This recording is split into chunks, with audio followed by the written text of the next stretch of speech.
Assalamualaikum warahmatullahi wabarakatuh.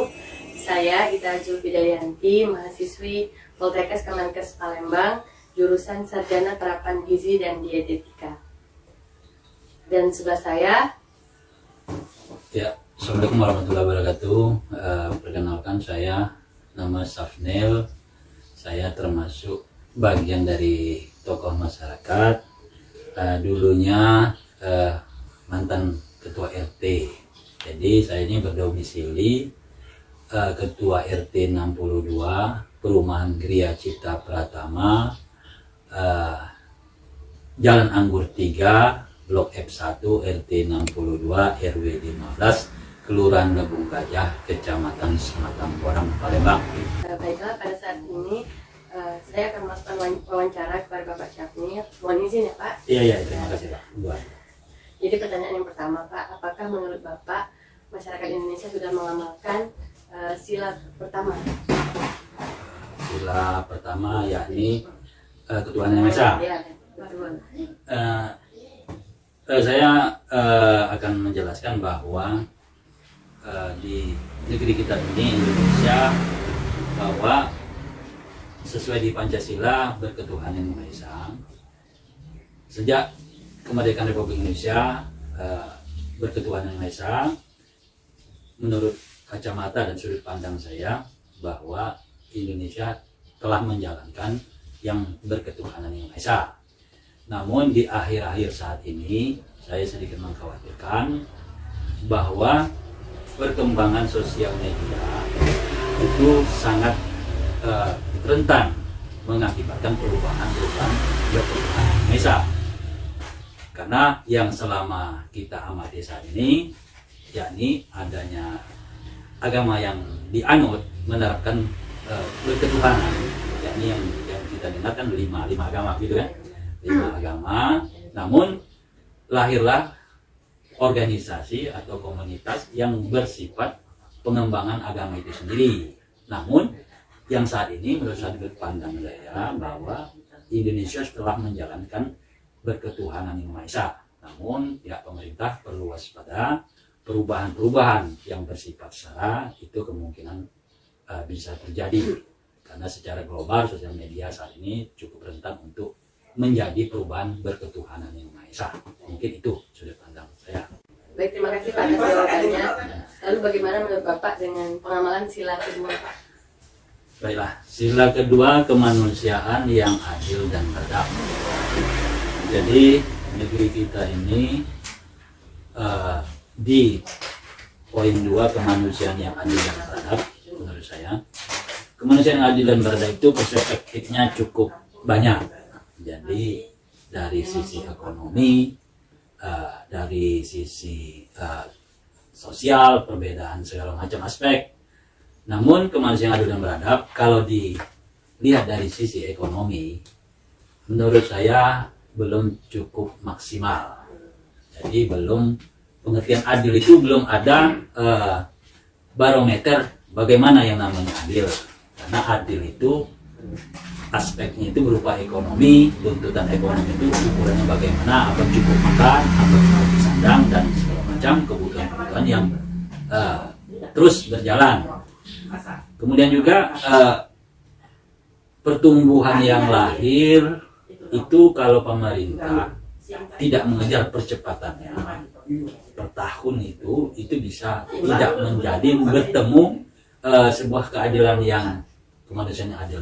Jadi bisa-bisa tidak bisa mencapai kemanusiaan yang adil kalau pemerintah tidak mengkontrol percepatan pertumbuhan tersebut.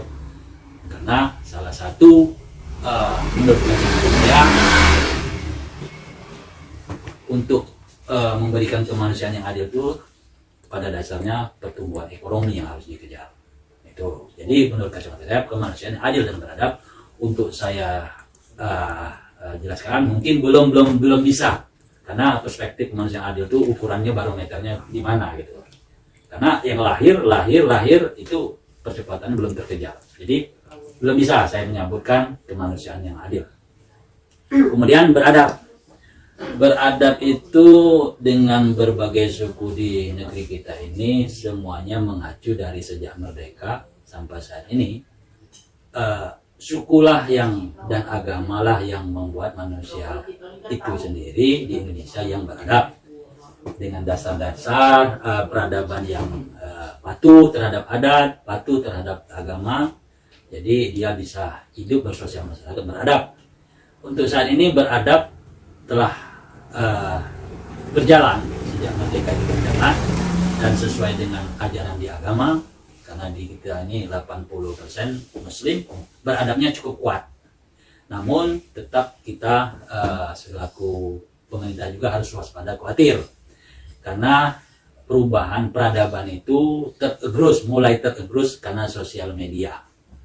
Sosial media inilah yang pas waspada, karena generasi X sekarang untuk peradaban 25 tahun ke depan atau 50 tahun ke depan itu dininabobokan dengan peradaban, adab. Jadi kemanusiaan adil dan beradab. Karena di sosial media itu tidak banyak mengkampanyekan edukasi yang sifatnya beradab dengan ketradisi itu sendiri. Suku Padang, edukasi film atau video atau drama di sosial media itu sangat jarang. Yang kental asli tradisi itu sendiri. Ya, kalau Bali cara Bali, kalau Riau segala macam suku itu bisa diedukasikan melalui sosial media. Namun sekarang beradab itu sudah berjalan baik, tapi waspada di sosial media saat ini. Jadi salah satu program pemerintah wajib mengkontrol Kominfo bagaimana perannya bisa mengedukasikan beradab dengan cara suku-suku supaya kita mempertahankan peradaban ke depan. Itu menurut saya kemanusiaan yang adil dan beradab. Ya. Yang ketiga yaitu adalah kesatuan Indonesia ya Pak. Bagaimana menurut Bapak? Oke, negeri kita Persatuan Indonesia juga sedikit beda tipis dengan nomor 2 tadi. Jadi Persatuan Indonesia saat ini sejak merdeka sudah berjalan. Namun kembali lagi tetap persatuan itu harus didukung erat setiap elemen, ya harus memikat supaya tetap erat. Namun dampak dari sosial media dan manfaat sosial media itulah sebagai gerbang untuk bisa lebih kuat persatuan Indonesia. Karena saat ini sosial media sara banyak kecolongan, bablas, kemudian juga harus terus dikejar. Karena menurut kacamata saya ada yang buat perpecahan persatuan itu, yakni berupa ya suku, agama, ras antar golongan dan dari luar. Jadi persatuan Indonesia saat ini seperti saat ini juga waktu akan pemilihan ini itu partai politik itu juga bisa membuat perpecahan sendiri karena ada disertasi doktor ilmu politik bahwa partai itu sendiri demokrasi, partai itu belatung demokrasi, kata pengamat politik doktor. Jadi dia menggerogoti. Jadi perpecahan itu bisa tumbuh dari partai politik, bisa tumbuh dari sara. Jadi itu mungkin perlu dievaluasi dan diperbaiki. Kata pengamat politik itu belatung demokrasi, bukan rayap demokrasi. Kalau rayap demokrasi, meskipun rajanya itu lumpuh, gemuk, tapi anak-anak rakyat itu bisa membangun tanah untuk melindungi pemimpinnya. Jadi persatuan Indonesia saat ini waspada kecolongan dampak dari sosial media. Anak-anak generasi X didinamobokan, perannya itu persatuan Indonesia, itu sangat mengkhawatirkan. Apabila tidak dikontrol saat ini edukasi 25 tahun ke depan, luar bisa memasuki kita dan membuat perpecahan persatuan Indonesia. Jadi itu Indonesia. Pak, cukup bagus jawabannya. Kemudian untuk sila yang keempat bagaimana Pak? Sila keempat, kerakyatan yang dipimpin oleh hikmat kebijaksanaan dalam permusyawaratan perwakilan. Kerakyatan dipimpin oleh hikmat kebijaksanaan artinya bersifat pemimpin yang ada di kita. Tentunya yang dipimpin mempunyai unsur-unsur yang bersifat sidik, amanah, patona, itu sangat penting untuk menjaga kualitas kuantitas negeri. Jadi saat ini sudah berjalan dipimpin oleh kewalidatanaan secara musyawarah. Namun perlu diwaspadai tetap kembali lagi budaya adat itu dikolaborasi dengan pemerintah itu tetap, karena setiap suku mempunyai peran aturan yang beradab yang dan cara musyawarah itu tetap dilestarikan budaya tadi, karena itulah yang adil dan kerakyatan dipimpin oleh hikmat tadi tetap dilestari. Nah, jadi saat ini sudah mulai tergerus menurut kaca saya, kacamata saya. Jadi tergerus dari sudut pandang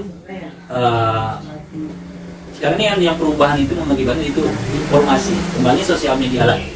Jadi sosial media inilah sebagai gerbang untuk merubahkan semua azas-azas Pancasila itu bisa berubah dari informasi. Kontrol sosial pemerintah cukup harus berperan untuk masalah informasi.